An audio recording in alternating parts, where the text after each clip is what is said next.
हमारी दी ने वो सोचती है जब मैंने कार्सियोन से कहा था ना कि एग्जाम खत्म होने तक मैं क्लब रूम में नहीं आऊंगी, तो तब ये तो हर वक्त मेरे पीछे आने लग गया। तो तब वो कहती है कार्सियोन। तो कार्सियोन कहता है हाँ क्या हुआ रीने। तो वो कहती है आखिर तुम यहाँ पर क्या कर रहे हो। और वो रीने का हॉस्टल रूम था। वो सोचती है कार्सियोन तो मेरे कमरे तक आ गया, हालांकि पहले भी आया था, मैं भूल कैसे गई थी कि गर्ल्स डॉर्मेट्री में भी आ सकता है। वो कहती है मैं खुश हूँ कि किसी ने तुम्हें यहाँ आते हुए नहीं देखा, लेकिन मेरी अभी एक रूममेट है और ये बहुत ज्यादा रूड है। और वहां पे जेन भी बैठी हुई थी। तो कार्सियन कहता है अच्छा। तो वो कहती है ऐसे क्यूट बनने से कुछ नहीं होगा, तुम्हें यहाँ से निकलना होगा। तो वो कहता है अच्छा ऐसी बात है। तो वो जेन से कहता है क्या मैं रूड हो रहा हूँ। तो जेन बेचारी वो फ्लिंच करती है। तो हमारी रीने कहती है क्या कर रहे हो। तो जेन कहती है नहीं नहीं ऑफ कोर्स नहीं, तुम बिल्कुल भी रूड नहीं हो। तो हमारी वो कहती है जेन तुम्हें उस पर इजी होने की जरूरत नहीं है क्योंकि वो मेरा दोस्त है। लेकिन जेन वो कुछ नहीं बोलती। तो वो सोचती है कितना अजीब है ना। तो तब कार्सियन तो बड़ा खुश हो गया था। वो कहता है देखा उसने बोला कि मैं बिल्कुल भी रूड नहीं हूँ। तो हमारी हीरोइन सोचती है लेकिन मेरे लिए तो ये रूड है ना। तो हमारी हीरोइन वो गहरी सांस लेती है। वो कहती है ठीक है फिर। तो तब वो कार्सियन की स्लीप पकड़ती है। तो कार्सियन कहता है रीने क्या कर रही हो। तो हमारी रीने कहती है अब इसको ज्यादा अजीब ना बनाओ, चलो हम लोग क्लब रूम में ही चलते हैं, तुम्हें हमें वहां टेलीपोर्ट करके ले जाना होगा ठीक है। वो कहता है लेकिन अचानक से तुमने मेरी स्लीव पकड़ ली ना, ये तो बहुत लॉजिकल रीजन है, कितनी क्यूट हो ना तुम। और वो तो कांपने लग गया था। तो हमारी उन कहती है क्या तुम्हारे लिए मुश्किल है हम दोनों को वहां पे लेके जाना। वो कहता है नहीं नहीं ऐसी बात नहीं है। तो रीने कहती है फिर कैसी बात है। वो कहता है अगर तुमने इसको सजेस्ट किया है ना तो फिर तुम्हें इसकी रिस्पॉन्सिबिलिटी लेनी होगी। वो कहती है क्या। तो तब वो जल्दी से उसे गले लगा लेता है। वो सोचती है क्या हाई लेवल मैजिक को करने के लिए गले लगाना जरूरी है, मे भी हमें ज्यादा क्लोज होना होगा। तो बेचारा कार्सियन उसका दिल तो बहुत तेज से धड़क रहा था। तो कार्सियन सोचता है कि टेलीपोर्ट होने के लिए गले लगाना बिल्कुल भी जरूरी नहीं है, लेकिन हमारी हीरोइन उसको तो सिर्फ कार्सियन के दिल की धड़कने की आवाज आ रही थी। तो रीने सोचती है कार्सियन की सेंट ये तो अनयूजुअल है ना, और मुझे लगता है कि इसकी स्मेल सेम टू सेम उस रोज की तरह है जो इसने मुझे दिया था, और इसीलिए मुझे लगता है कि वो रोज मुझे सेम टू सेम कार्सियन की याद दिलाता है। और तब उसने कार्सियन को गले लगाया था। वो सोचती है मैं इसकी तरफ और झुकती चली जा रही हूँ बिना सोचे समझे, लेकिन तभी वहां पर फ्योर खड़ा हुआ था। वो कुछ ऐसा एक्सप्रेशन बनाता है। वो कहता है तुम लोग के साथ क्या मसला है, और वो लोग क्लब रूम में पहुंच चुके थे। तो हमारी हीरोइन जल्दी से कार्सियन को दूर धकेलती है। तो हमारी हीरोइन कहती है नहीं नहीं इसने कहा था हमें टेलीपोर्ट करना होगा तो ये हुआ है, वैसे भी ऐसे जल्दी हम लोग टेलीपोर्ट हो गए हैं। वो कहता है सच में, लेकिन अगर तुम लोग को डेट करना है तो कहीं और जाके करो, मैं यहाँ पढ़ने की कोशिश कर रहा हूँ। और वो उन दोनों को तंग करा था। तो हमारी रीने कहती है मैंने तुम्हें कहा ना कि हम डेट नहीं कर रहे, और आखिर तुम कब से पढ़ने लग गए। तो तब फ्योर कार्सियन के पास आता है। वो कहता है कि डेट नहीं है, सुना तुमने, अब इससे बाहर निकल आओ। तो कार्सियन बेचारा वो थोड़ी सी हल्की आवाज में कुछ बड़बड़ाता है। तो तब उसकी बात फ्योर ने सुनी थी और उसके बाद कार्सियन वहां से निकल गया था।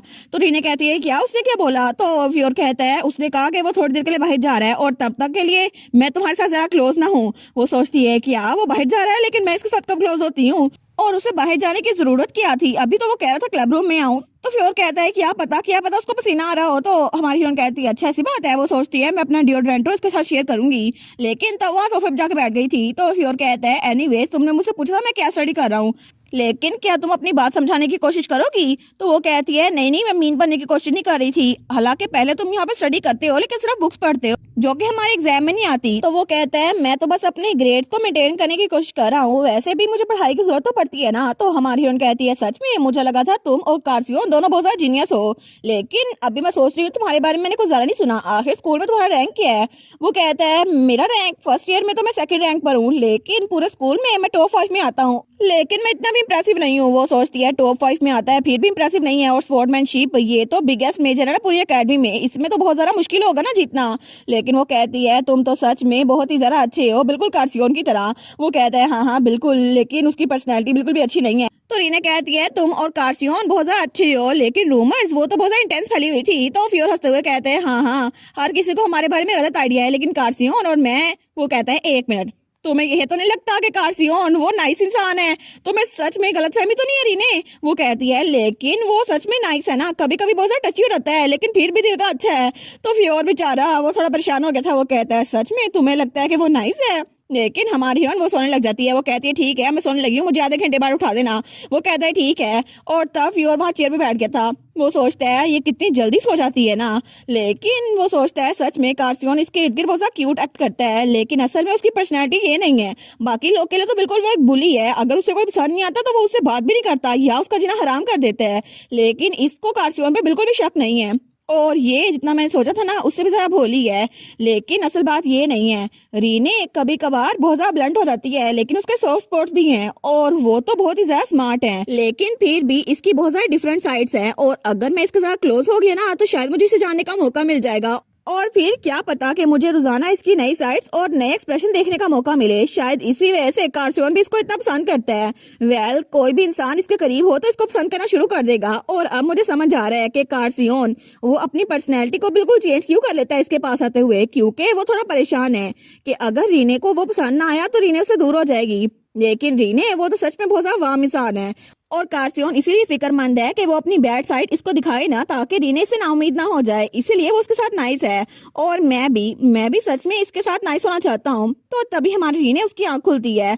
लेकिन तब फ्योर वो बोलते बोलते खामोश हो जाता है। वो सोचता है कि यार ये जाग रही थी। वो कहती है मुझे लगा तुम सो रही थी। वो कहती है हाँ मैं सो ही रही थी, लेकिन मुझे लगा था शायद मुझे स्टडी करनी चाहिए। वो कहते हैं अच्छा।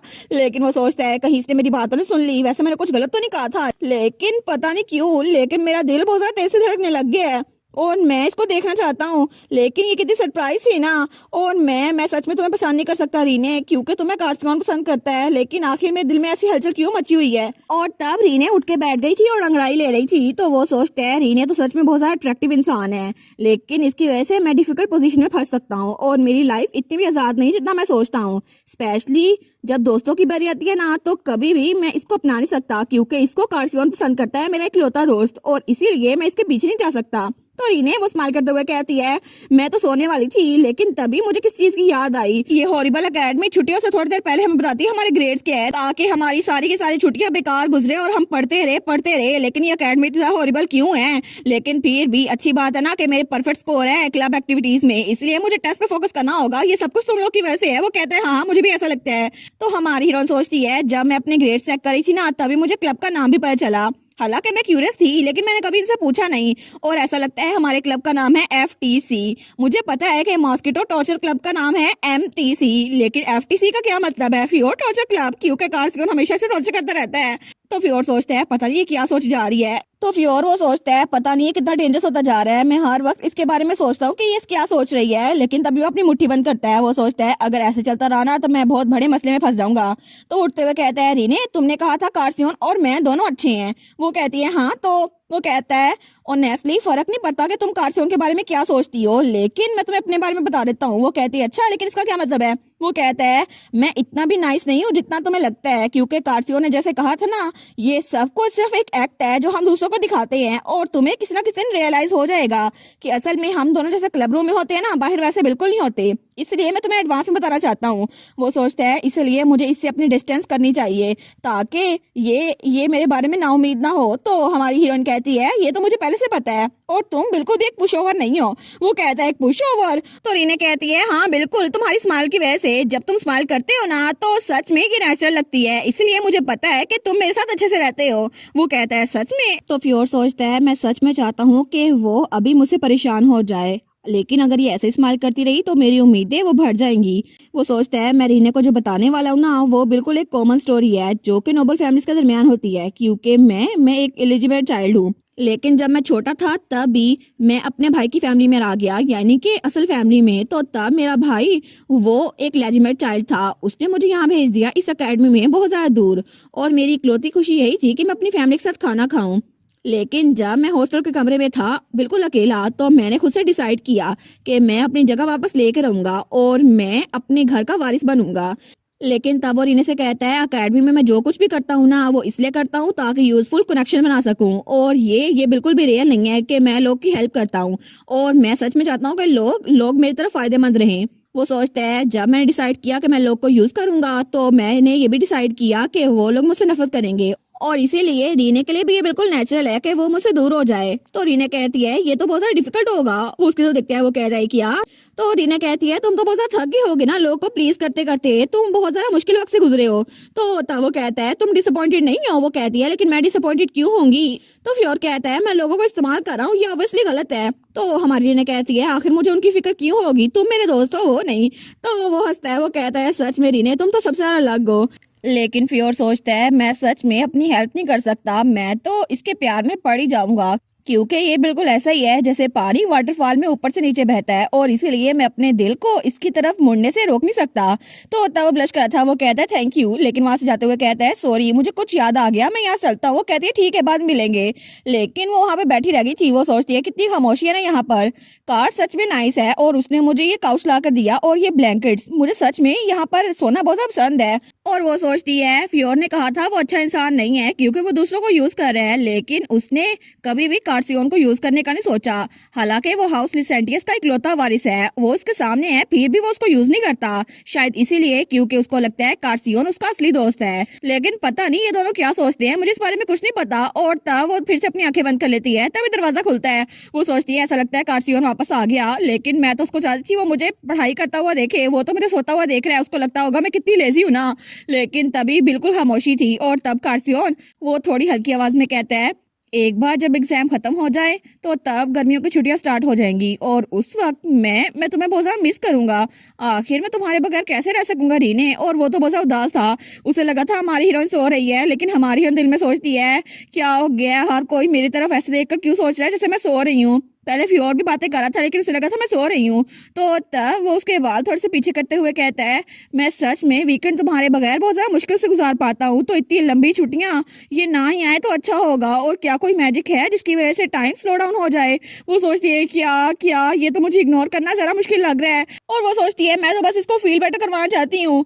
और तब वो ब्लैंकेट उछालती है, वो सोचती है फ्रेंड्स को एक दूसरे की हेल्प करनी चाहिए। वो कहती है कार मैं एकेडमी में रहने वाली हूँ और अगर अगर तुम चाहो ना तो एक दिन के लिए मुझसे मिलने के लिए आ सकते हो। तो कार्सियोन उसका दिल तो बहुत धड़क रहा था, वो कहता है सच में। तो हमारी हीरोइन कहती है तुम्हें क्या लगता है क्या ये तुम्हारे लिए काफी होगा। वो कहते हैं हाँ बिल्कुल ठीक है, तो फिर हम टाउन में इकट्ठे जाएंगे।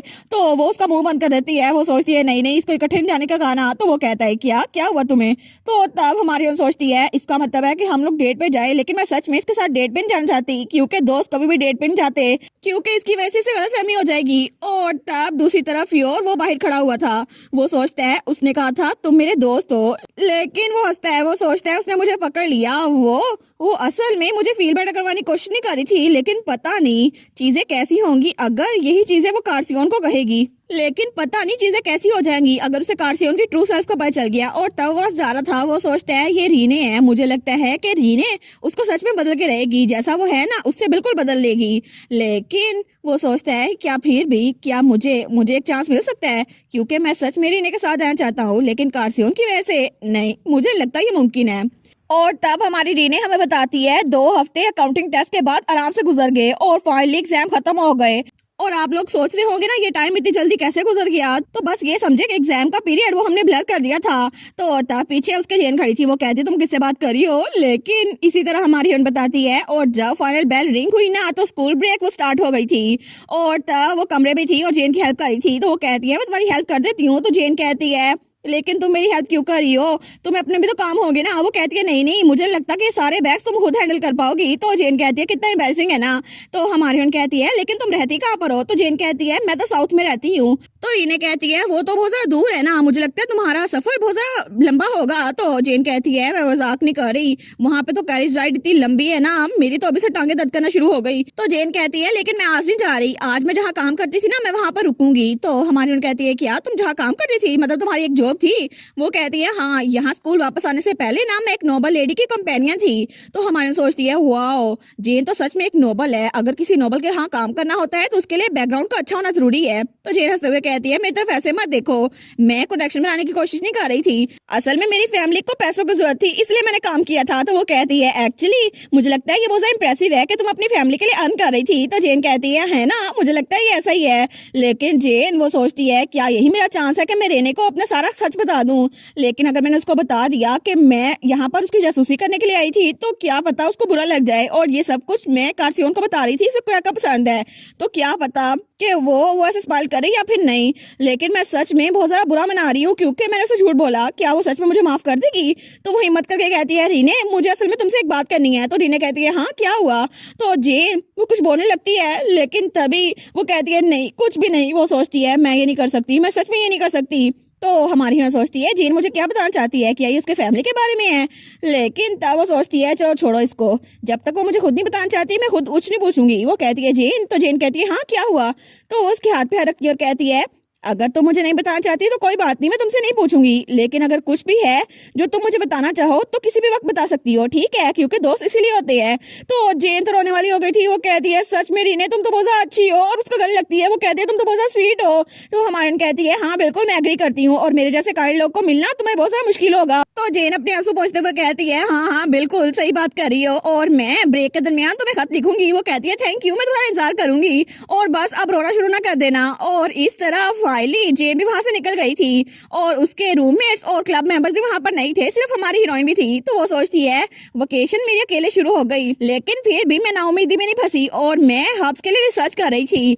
और ये बात सच है कि हब्स को कलेक्ट करना मेरी हॉबी है, और इससे मेरा दिल इसको सुकून मिलता है, इसीलिए मैं यही करूंगी। वो सोचती है मैंने सब कुछ कर लिया जो मैं कर सकती थी, लेकिन बहुत ज्यादा मेहनत लगती है। अगर मैंने अपने फ्रेंड्स को ये लेटर लिखा ना तो तब कार्सियोन तो कहेगा अगर तुम्हें लगता है ना कि तुम ये नहीं कर सकती तो मैं तुम्हारे पास रुकता हूँ, तुम पे रिकवरी मैजिक यूज करूंगा। तो जेन कहेगी क्या हो गया, तुम्हें और हब्स चाहिए? नहीं नहीं और कुछ नहीं।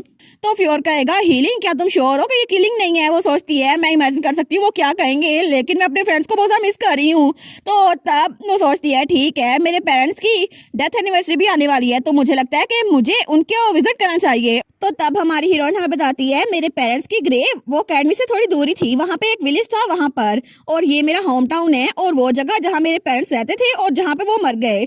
लेकिन तब वो बाजार आई हुई थी। तो वो सोचती है हर साल इस जगह पर फेस्टिवल अरेंज होता है और कोई खास वजह नहीं है, तो मुझे लगता है कि ये भी फेस्टिवल ही होने वाला है, इसलिए यहाँ पर इतने सारे लोग हैं, तो मुझे भी इधर उधर कुछ ढूंढना चाहिए। तो तब वहाँ पर देखती है वहाँ पे फ्रूट जैम था। वो कहती है इतने ज्यादा फ्लेवर, ये तो पिछले वाले फेस्टिवल से भी ज्यादा है, और मेरे पेरेंट्स और मैं हमेशा एक जार खरीदते थे, स्ट्रॉबेरी या फिर एप्पल, लेकिन मेरे पेरेंट्स वो मुझे चूज करने का मौका देते और मैं कहती ब्लैकबेरी, और मेरे मॉम और डैड बहुत खुश होते थे। लेकिन इस वक्त मैं बिल्कुल अकेली हूँ और यहाँ पे मेरे साथ कोई भी नहीं है। तो तब वो फ्लावर शॉप पर आती है। वो सोचती है मुझे कम से कम फ्लावर तो खरीदने चाहिए ना। तो जब वहाँ पर देखती है तो वहाँ पे फ्लोरिस्ट भी थी। वो कहती है ठीक है मैं वहाँ पर चलती हूँ, लेकिन वहाँ से जाते जाते उसे कुछ नजर आता है। वो सोचती है ये लाइट आखिर है क्या, लेकिन जब उस चीज को देखती है ना वो कहती है क्या, क्योंकि वहां पर एक छोटी सी रिंग थी और उसके ऊपर बहुत बड़ा डायमंड लगा हुआ था, और उसकी प्राइस तो बहुत ही ज्यादा एक्सपेंसिव थी। वो सोचती है कितना अमेजिंग है ना, लेकिन ये चीज तो दूर से ही चमक रही है, और कौन इस चीज को खरीदेगा? एक सिंगल फ्लावर वो जरा अच्छा लगेगा। ऑनेस्टली पता नहीं कौन लोग इसको खरीदते हैं, लेकिन शो के इसके लिए अच्छी है। और चूंकि कार मुझे ऐसे फ्लावर देता रहा है ना, तो मैंने कभी नोटिस नहीं किया कि ये चीजें भी होंगी, लेकिन इससे अच्छा कोई मुझे फ्लावर ही दे, ये बेकार चीजें देने से अच्छा। और तब वहाँ फ्लावर शॉप के पास आती है। वो सोचती है मुझे अच्छा लगेगा अगर मैं मॉम और डैड के लिए एक बुके ले लूं, और फिर भी मुझे और भी बहुत कुछ लेने हैं, लेकिन मैं उनके लिए फ्लावर चूज करूंगी। और तब वहाँ पे फ्लावर चूज कर रही थी। वो सोचती है जितना मैंने सोचा था ना मैंने उससे भी ज्यादा फ्लावर्स ले लिए हैं, और तब शॉपकीपर उसको बाय कह रही थी। तो हमारे सोचती है अच्छा होगा ना मैं अपने पेरेंट्स के पास जाऊं और उनको ये फ्लावर्स दूं, उनकी ग्रेव पे जब रखूंगी ना तो उनको अच्छा लगेगा। और तब वो बेचारी वो आगे जा रही थी। वो सोचती है अच्छा हुआ ना कि कार्सियो ने मुझे सिर्फ छोटी छोटी चीजें दी हैं जो कि जरा एक्सपेंसिव नहीं थी, इससे मुझे अच्छा लगा। और वो बेचारी तो जानती नहीं थी कि उस काउच की कीमत क्या थी जिसपे वो लेटती थी, और उस ब्लैंकेट की, लेकिन वो दिल में कहती है मैं इमेजिन भी नहीं कर सकती अगर कोई इस जैसा पत्थर मुझे गिफ्ट में देना चाहे। और तब वो दोबारा से उस शॉप के आगे से गुजर रही थी तो वहां पे एक आदमी खड़ा हुआ था और उसी रिंग को देखी जा रहा था। वो सोचती है नो वे, और तब आगे बढ़ी थी। वो सोचती है इसके पास सेंस ऑफ स्टाइल तो होगा ना, ऐसी रिंग कौन ही खरीदेगा। लेकिन तब वो पीछे देखती है तो वो आदमी वहीं पर खड़ा हुआ था। वो सोचती है थोड़ा सा स्टाइल हो ना किसी के पास तो उसको पता चल जाएगा कि ये रिंग बिल्कुल बेकार है। लेकिन वो आदमी वो कहता है कितनी नाइस है ना ये रिंग। तो हमारी हीरोइन की तरफ देखती है, वो कहती है कि यार ये रिंग नाइस है, लेकिन इसका कौन सा पार्ट नाइस है। तो हमारी हीरोइन सोचती है इस दुनिया में बहुत सारी एक्सेसरीज और जेम्स है और लोगों का अपना अपना टेस्ट होता है, लेकिन फिर भी सबका जैसा भी टेस्ट हो ना, ये रिंग लेना तो बिल्कुल बेवकूफाना हरकत है। और वो बेचारी वो सोचती है क्या मैं इसको बता दूं, लेकिन उसकी डेविल साइड आती है। वो कहती है तुम तो बहुत नॉइजी हो रही है रीने, किसी स्ट्रेंजर से ऐसे बात नहीं करनी चाहिए तुम्हें। तो उसकी अच्छी वाली साइड आती है। वो कहती है फर्क नहीं पड़ता, तुम्हें उस स्ट्रेटेजी को होने से रोकना चाहिए, तुम्हें उसको ये नहीं खरीदने देनी चाहिए। लेकिन तब वो आदमी वहीं पे खड़ा हुआ था। वो सोचता है सच में ये वाला पत्थर, ये हीरा, ये तो बहुत ज्यादा शाइन कर रहा है, मुझे श्योर है कि उसको ये पसंद आएगा, है ना। एक बार मैं उसको स्माइल करता हुआ देख लूं ना तो मुझे बहुत अच्छा लगेगा। और उसका एक्सप्रेशन तो एक्साइटमेंट वाला था, लेकिन बहुत ज्यादा डार्क लग रहा था, लेकिन वो वहीं पर खड़ा उसको खरीदने की सोच रहा था। तो तब हमारी हीरोइन वहां पर आती है, वो कहती है एक्सक्यूज मी। तो तब वहां पर आप कहती है कि आप सच में ये डायमंड खरीदने तो नहीं वाले और ये अपनी वाइफ या पार्टनर को तो नहीं देने वाले। तो वो कहता है अच्छा तुम्हारा इससे क्या ताल्लुक। तो वो आदमी सोचता है क्या कहीं ये कोई असैसिन तो नहीं जो किसी और नोबल फैमिली ने भेजी हो, लेकिन क्या ये इस विलेज में रहती है। तो हमारी हीरोइन कहती है वो रिंग सच में बहुत ज्यादा रिडिकुलस है। तो वो आदमी उसको बड़ा गुस्सा रहता है, वो कहता है क्या बोला तुमने उस रिंग के बारे में। तो हमारी सोचती है इसको देखकर तो मुझे कार्सियोन की याद आ रही है क्योंकि इसके एक्सप्रेशन सेम टू सेम कार्सियोन की तरह है, लेकिन फिर भी मैं सच में चाहती हूँ उसकी हेल्प करूँ। तो तब उसके पास आती है और अपने बुक्के में से फ्लावर निकालने लगती है, लेकिन कुछ फ्लावर सुन रही थी और वो आदमी वहीं पे खड़ा उसको देखी जा रहा था। तो तब वो कुछ फ्लावर्स को अकेला करती है और उसको वो फ्लावर्स देती है। तो तब वो कहती है आप ये ले लें।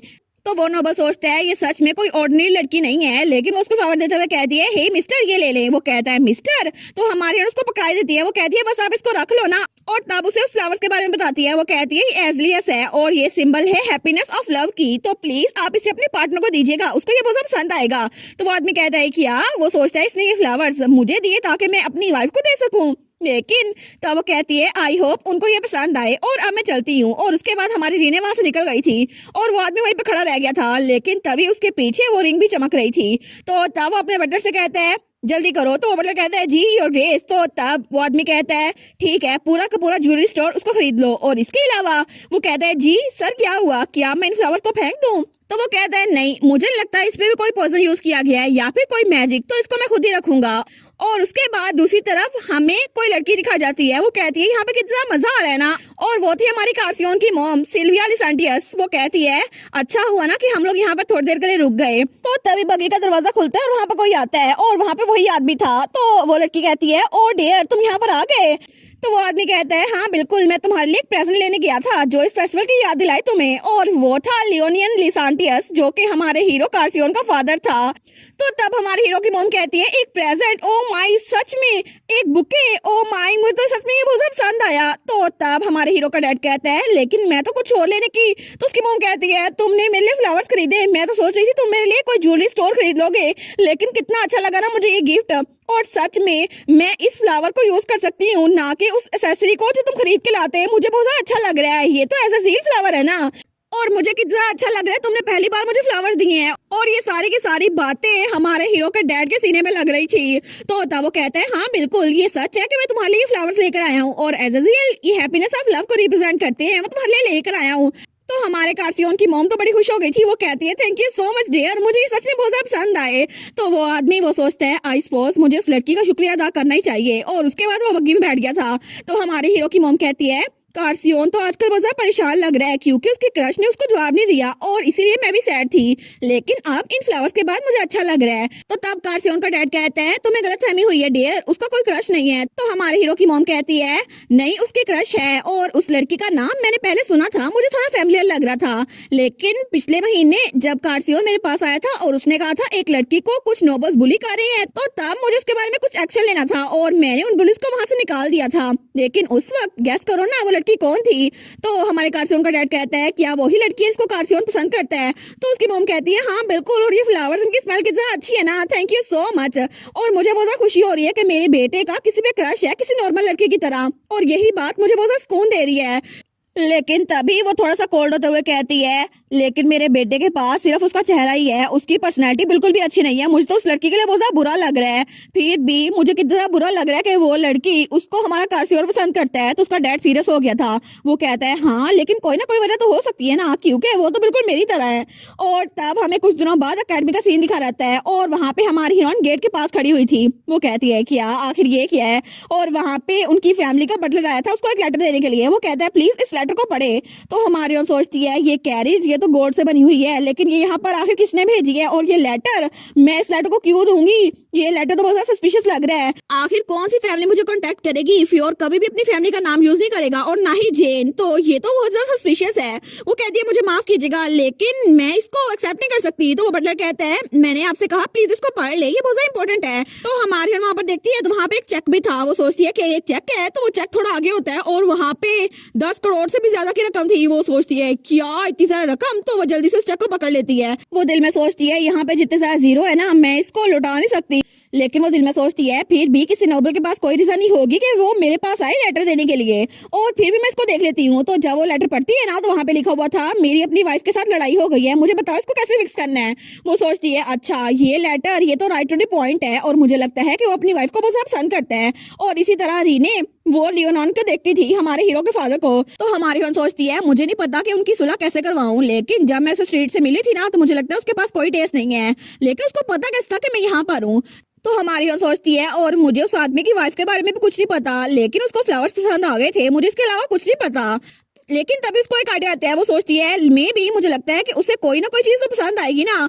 और तब वहां से हुए सोचती है एक मिनट वो आदमी तो गुड लुकिंग था ना, शायद उसकी वाइफ भी मेरी तरह उसके गुड लुक्स को पसंद करती हो। तो तब वहां से भागते हुए कहती है मैं थोड़ी देर में रिस्पॉन्स लिख कर आती हूँ। तो बटलर कहता है जी मिस। तो तब वो सोचती है मैं सक्सेसफुल होकर रहूंगी, मुझे लगता है ये तरीका काम कर जाएगा, मैं उसको रिप्लाई लिखती हूँ। और तब थोड़ी देर बाद बटलर वो रिप्लाई लेकर आ गया था। तो तब हमारे कार्सियोन का डैड वहां पर खड़ा हुआ था। वो कहता है क्या ये उस लड़की ने खुद लेटर लिखा है? तो बटलर कहता है जी, उन्होंने कहा है कि मैंने इसमें जवाब लिख दिया है।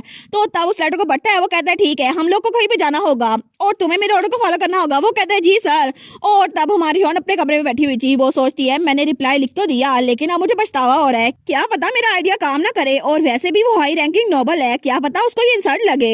लेकिन अब सब कुछ मेरे हाथ से निकल चुका है और मुझे लगता है कि सब कुछ उसके वाइफ के लव पे डिपेंड करता है। तो हमारी हीरोइन सोचती है मैंने वहां पर लिखा था डियर सर प्लीज मुझे अलाउ करें कि मैं आपका जवाब दे सकूं। कल सुबह प्लीज आप ब्रेकफास्ट अपने हाथ से बनाइएगा और अपनी वाइफ को खुद दीजिएगा, और जब आप कोई टाइट सा ड्रेस पहने ना तो उसके ऊपर एप्रन पहनिएगा और अपनी वाइफ को खुद दीजिएगा। और तब हमारी हीरो की मॉम वो सुबह सुबह उठती है, वो कहती है क्या डियर ये कौन सी स्मेल है? तो उसका हस्बैंड कहता है गुड मॉर्निंग। और हमारी हीरो ने वहां पर लिखा था एक ड्रेस शर्ट जो बिल्कुल परफेक्टली फिट बैठती हो। तो तब उसके फादर ने ऐसा ही किया था, वो कहता है इधर आओ हनी। और तब उसने एक एप्रन पहना था, वो कहता है मैंने तुम्हारे लिए एक टोस्ट बनाया है, और वो तो बहुत हैंडसम लग रहा था।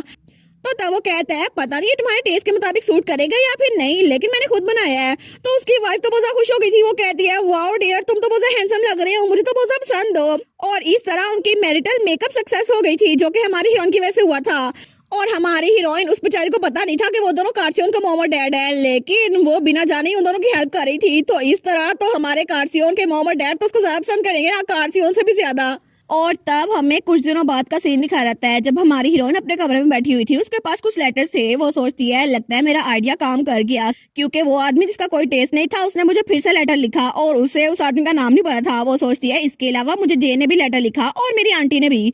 लेकिन जब अपनी आंट का लेटर पढ़ती है ना तो वहाँ पे लिखा हुआ था मैं बहुत ज्यादा सैड हूँ कि तुम इस ब्रेक में हमारे घर नहीं लौट रही, लेकिन तुम्हारे अंकल लूका और इरहान तुम्हें बहुत ज्यादा मिस करते हैं।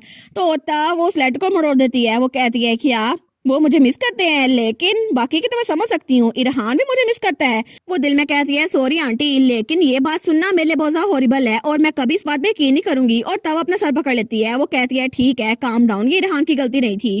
तो तब वो उस कागज को मरोड़ देती है। वो सोचती है वो आंटी का सबसे बड़ा बेटा है ना, तो असल बात यही है कि वो अपने बेटे का जिक्र करेंगी, मुझे कुछ भी कहने की जरूरत नहीं है।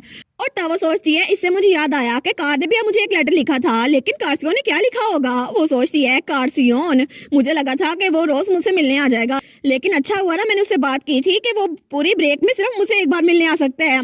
और चलो मैं इसका लेटर पढ़ती हूँ। तो जब वो लेटर खोलती है तो वहाँ पे सिर्फ 2 लाइनें लिखी हुई थी। वो कहती है क्या वहाँ पर लिखा हुआ था मैं आज तुमसे मिलने के लिए आ रहा हूँ। वो सोचती है इसका क्या मतलब है, लेकिन तभी उसकी खिड़की पे दस्तक होती है। वो सोचती है हैं ये कौन दस्तक दे रहा है? तो जब वहाँ पर जाती है ना वो सोचती है कहीं वो तो नहीं, कहीं कार्सियोन तो नहीं, लेकिन जैसे वो खिड़की खोलती है तो वहाँ पे कार्सियोन ही था। वो कहता है सरप्राइज। तो हमारी रीने वो थोड़ी परेशान हो गई थी, वो कहती है कार्सियोन। वो उसको पकड़ लेती है, वो कहती है तुम खिड़की में क्या कर रहे हो, ये तो बहुत ज्यादा डेंजरस है। और तब उसको पकड़ती है, लेकिन तभी वो नीचे गिरने लगते हैं तो कार्सियोन खुद नीचे होता है और हमारी रीने को नीचे गिरने से बचा लेता है। वो सोचती है थोड़ी देर के लिए तो मैं भूल ही गई थी कि वो एक मेज है, लेकिन मैंने उसको पकड़ लिया। वो कहती है आखिर तुम मेरी विंडो में क्या कर रहे थे? लेकिन कार्सियोन उस बेचारे की आंखों में तो आंसू थे। वो कहता है रीने कि सच में तुम मोमेंट तुम्हें बहुत ज्यादा मिस किया। तो हमारी उन कहती है क्या हो गया, क्या तुम्हारे सर पे चोट लगी है, मुझे माफ कर दो मैंने तुम्हें नीचे गिराया। वो कहता है नहीं नहीं मुझे चोट नहीं लगी, मैं तो बस तुम्हें देखकर बहुत ज्यादा खुश हूँ। वो कहती है सच में? तो वो कहता है हाँ बिल्कुल। वो सोचती है मैंने रियलाइज नहीं किया था कि जैसे ही मुझे देखेगा देखेगा रोने लग जाएगा, क्या सच में ये मुझे इतना ज्यादा पसंद करता है।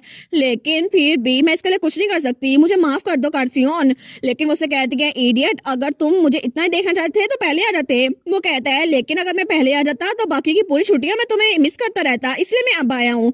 वो सोचती है मैंने इसको कहा था कि ये पूरी छुट्टियों में सिर्फ एक बार मुझसे मिलने के लिए आ सकता है और इसीलिए इसने इतना इंतजार किया, लेकिन इसने अपना प्रॉमिस रखा। मुझे लगा था शायद अपना प्रॉमिस तोड़ देगा और मैं इससे नाराज हो जाऊंगी और हमारे दरमियान दूरियां बढ़ जाएंगी।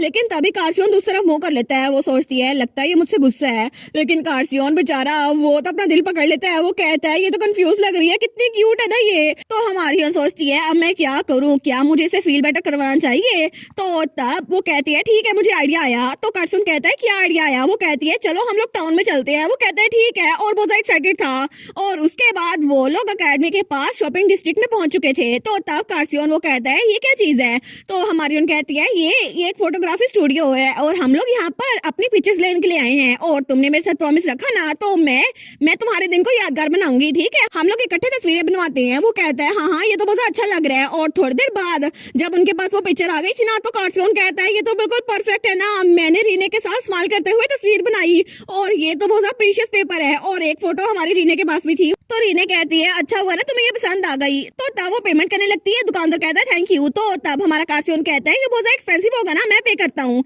वो कहती है कोई बात नहीं, वैसे भी मेरे पास बहुत ज्यादा पैसे है रिसेंटली, तो इसका मतलब है कि ये मेरी तरफ है, ठीक है। और तब उसकी तरफ आंख मारती है, लेकिन कार्सियोन उसकी तो पूरी की पूरी दुनिया हिल गई थी। वो सोचता है ये तो बिल्कुल क्लोज था। तो हमारी कहती है क्या तुम कुछ बोलोगे नहीं, लेकिन वो कुछ बोलता ही नहीं है। वो सोचता है मैं तो बेहोश होने वाला था, रीने सच में उसने मेरी तरफ आंख मारी और तब उस फोटो को पकड़ लेता है। तो कार्सियोन तो बड़ा खुश होते हुए सोचता है हम लोग जब अपनी वेडिंग करेंगे ना तो उसकी फोटो भी यही से बनवाएंगे, कितनी ज्यादा अच्छी आई है ना ये फोटो। लेकिन रीने बेचारी उसको तो कुछ आइडिया ही नहीं था कि कार्सियोन क्या सोची जा रहा है।